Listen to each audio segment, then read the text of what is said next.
اعوذ باللہ من الشیطان الرجیم بسم اللہ الرحمن الرحیم اہدنا الصراط المستقیم صراط الذین انعمت علیہم غیر المغضوب علیہم ولا الضالین آمین۔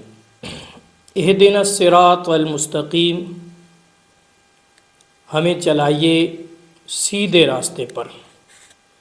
صراط الذین، راستہ ان لوگوں کا، انعمت علیہم، جن پر تو نے انعام کیا، غیر المغضوب علیہم، سوائے ان لوگوں کے جن پر غصہ کیا گیا، ولا الضالین، اور نہ ہی گمراہوں کے راستے پر۔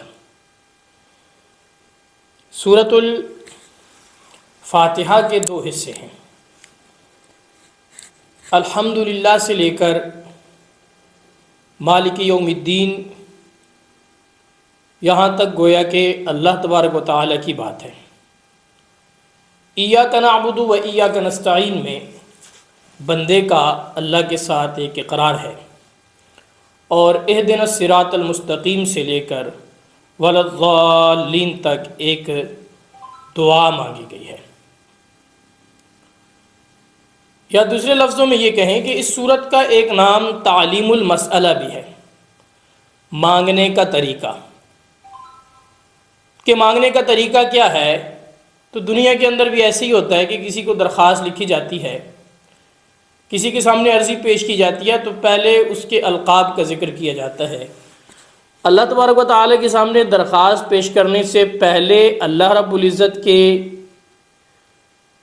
اسماء کو، اللہ کی صفات کو ذکر کیا کہ الحمدللہ، تمام تعریفیں اس کے لیے ہیں جو رب العالمین ہے، الرحمن ہے، الرحیم ہے، مالک یوم الدین، جزا و سزا کے دن کا مالک ہے۔ اس کے بعد اللہ تبارک و تعالیٰ کے ہاں اپنا عمل پیش کیا کہ ہم اللہ سے کیوں مانگ رہے ہیں؟ اس لیے کہ ہم عبادت بھی اللہ کی کرتے ہیں اور مدد بھی اللہ ہی سے مانگتے ہیں، اللہ کے سوا کوئی در نہیں ہے جیسے مانگا جائے۔ اب اس کے بعد جو ہے درخواست پیش کی گئی، اور وہ درخواست کیا ہے؟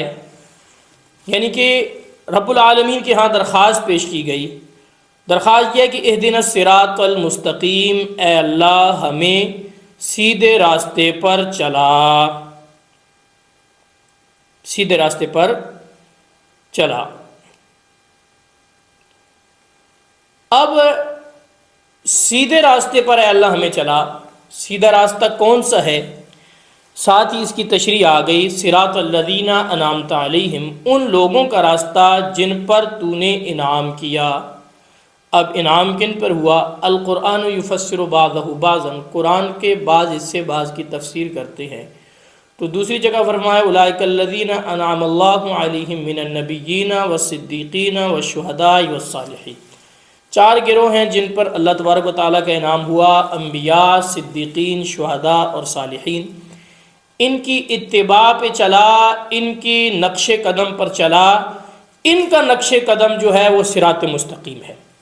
اب یہاں سے ایک بات یہ پتہ چلی کہ انبیاء، صدیقین، شہداء اور صالحین کے نقش قدم پہ چلنے سے ہی صراط مستقیم ملتا ہے۔ اگر کوئی یہ راستے چھوڑ کر، انبیاء، صدیقین، شہداء، صالحین کے راستے کو چھوڑ کر اپنی راہ بنانا چاہتا ہے تو وہ صراط مستقیم پر نہیں ہے، بلکہ اسے قرآن کہتا ہے نولہ ما تولی ونصلہ جہنم وساءت مصیرا۔ تو لہٰذا ان احباب کا راستہ، اس کو اللہ رب العزت نے صراط مستقیم قرار دیا۔ اور آج کل یوں کہ فتنوں کا دور ہے، تو اس فتنوں کے دور میں بہترین طریقہ یہ ہے کہ انسان انبیاء، صدیقین، شہداء اور صالحین کے راستے پر چل پڑے اور نئے نئے فتنوں سے بچے۔ اور اگر کوئی کسی کی اتباع کرتا ہے تو اس کو اتباع کرنے یہ نہ دیکھیں کہ اس کی زبان بڑی چرب ہے، اس کی گفتگو بڑی اچھی ہے، یہ باتیں بڑی جو ہے وہ مضبوط کرتا ہے، بلکہ یہ دیکھیں کہ اس کا تعلق انبیاء، صدیقین، شہداء اور صالحین سے ہے تو بہت اچھی بات ہے۔ اگر تعلق نہیں ہے، تعلق کٹا ہوا ہے، تو پھر یہ صراط مستقیم پہ نہیں ہو سکتا۔ ساتھ ہی غیر المغضوب علیہم ولا الضالین کہہ کر اس بات کی طرف کہ صراط مستقیم پہ تو چلا ان لوگوں کا راستہ جن پر تو نے انعام کیا، اور غیر صراط مستقیم پہ ہمیں نہ چلانا، یعنی کہ وہ ان لوگوں کا راستہ جن پر تیرا غضب ہوا، مراد یہود ہیں، غضب خداوندی کے مستحق ہوئے، اور نہ ہی ان لوگوں کے راستے پر جو گمراہ ہوئے، مراد نصارہ ہیں کہ یہود و نصارہ کے راستے پر نہ چلانا۔ تو اللہ رب العزت سے وعدہ کیا کہ ہم مدد تجھی سے مانگتے ہیں، ایاک نعبد و ایاک نستعین، اور وہ استعانت کیا چاہیے؟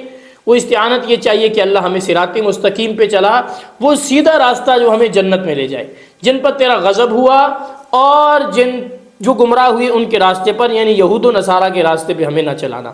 ہر نماز میں مومن بندہ اللہ کے حضور یہ دعا مانگتا ہے، لیکن ہمارا رویہ کیا ہے، ہمارا طرز عمل کیا ہے، یہ ہمیں دیکھنا چاہیے کہ یہود و نصارہ کے راستے پر چلنے سے پناہ مانگی گئی ہے، اس سے بچنے کی دعا مانگی جا رہی ہے، اور ہمارا طرز عمل کیا ہے؟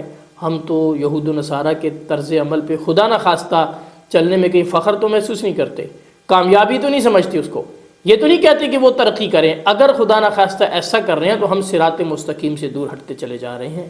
اللہ رب العزت سے دعا ہے دین متین کی سمجھ اور اس پر عمل پیرا ہونے کی توفیق عطا فرمائے۔